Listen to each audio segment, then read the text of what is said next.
today we are going to be looking at how to prepare students for IB exams. I'm going to use the subject of economics. However, everything we're going to look at right now and today applies for all of the other subjects.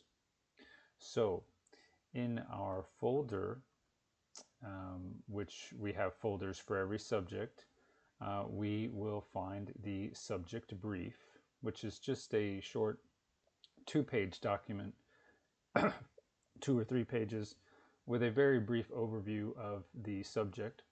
Here I have the subject brief open for economics higher level. I see that this is for this current examination session, which started in 2022. And the reason I'm looking at this is because when I go to the assessment, I see there are 3 tests.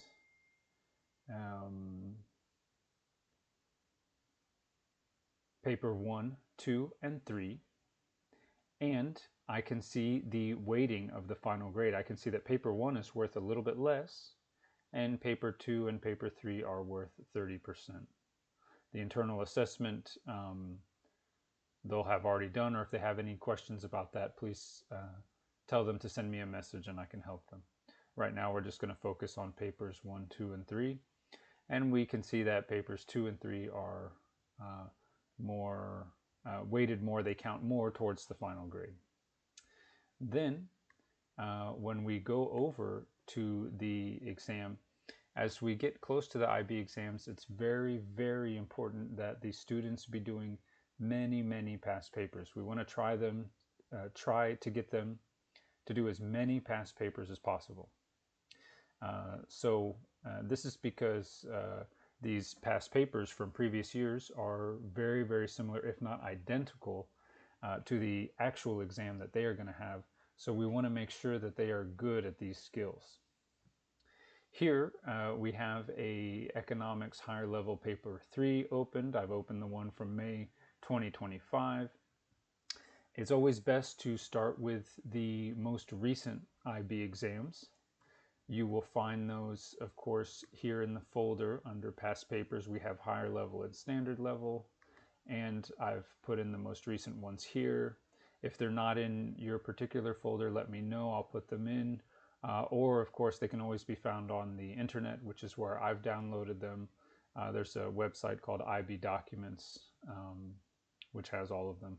And I download them and put them in here.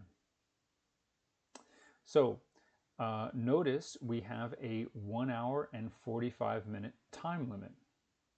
And so that is actually quite quick. So when we get close to the actual IB exam, so when we're in the months of, the IB exams are in May.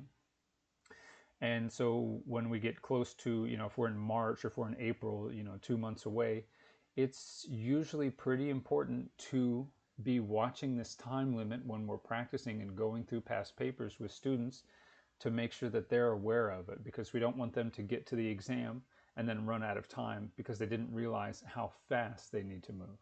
So we will keep track of the time. And then it tells us here, this exam is worth 60 marks in total. So when we're practicing with the students, as we go through, let's say we're working on this question 1 together, for example, and they have to start answering these. Maybe they only get this question half right, they only get 1 point here, and maybe they don't remember how to do this one. And so we can kind of write down the points that they're getting, and then we can tell them or give them an approximation of the grade that they're getting. And we'll know the right answer because, of course, we have the mark scheme open. The mark scheme is the answer sheet, and all exams have their own answer sheet, so we'll be able to check what the student says about this question with the mark scheme.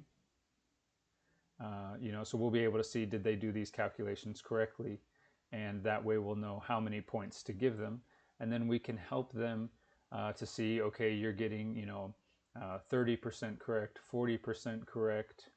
I normally, to help motivate the students, I only communicate the percentage to them. So we say, okay, well, you're getting 40% of the points, or you're getting 50% of the points. I like to do this because usually the percentage of the points that they're able to get is very low. And so once they see how low that percentage is, hopefully it'll motivate them to study more in their free time. Our real goal is to motivate our students to spend as much time as possible studying for these exams. This is what we really want to do. Now, there is a thing that exists called the grade boundaries. It is not, the IB exams are not purely based on percentage. The maximum grade you can get is a 7. And actually in IB Economics, paper 3, to get a 7, which is the highest score you can get, you only need 73% of the material. In fact, to get a 5, which is still considered a good score, you only need 50% of the material. So normally I don't communicate this to the student. I normally do not show them the grade boundaries. There are grade boundaries for every examination session. So here I have opened from the IB program the May 25 grade boundaries. And the student may mention this to you, and then you can look at them at the grade boundaries to see what score they would actually be getting. I normally talk about percentages because the percentages are quite low, and I want to motivate them as much as possible. There also exists an examination schedule. Normally, I will indicate to you in the email when they have their very last exam, but know that this document exists and it tells us the exact date that they are going to have their exam. So if we look for economics, for example, I can see that, okay, I've got my paper 2 on May 12th. I've got paper 1 and paper 3 on May 13th. So all my economics students are going to be done by Wednesday, May 13th, because that's when they have their last paper. So we've been using the subject of economics here to explain these concepts, but all of these concepts that I've mentioned in this video are true for all subjects, and all of these resources exist for all subjects. So please let me know if you have any other questions. Thank you.